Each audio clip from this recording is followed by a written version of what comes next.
აქცია გამართეს თბილისში 97 საჯარო სკოლის წინ მოსწავლეების მშობლებმა სკოლის ადმინისტრაციისგან და ჯანდაცვის სამინისტროსგან ისინი სკოლის შენობაში სადეზინფექციო სამუშაოების ჩატარებას მოითხოვენ. სკოლაში მეორე კლასის მოსწავლის მენინგოკოქცემია დაუდგინდა. მშობლები ამბობენ, რომ ამის შემდეგ შენობა სათანადოდ არ დამუშავებულა.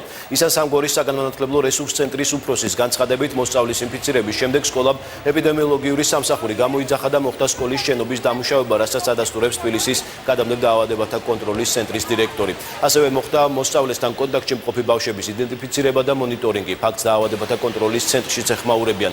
ექიმების შეფასებით ბავშვის ჯანმრთელობის მდგომარეობა თავიდან საშუალო სიმძიმის იყო, ამ ეტაპზე კი უკვე დამაკმაყოფილებელია.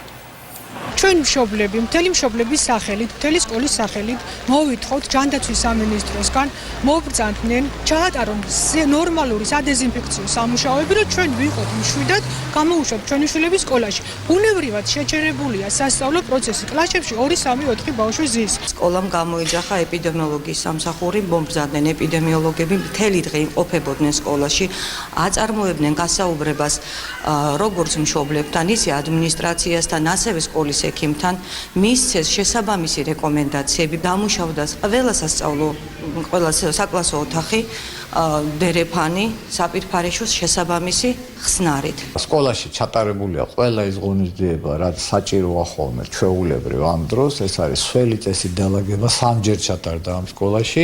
გამორიცხულია აქ ყველანაირი რისკი რომელიმე ბავშვისათვის, რომ ამ შემთხვევის შედეგად ვინმეს რამე გადაედოს.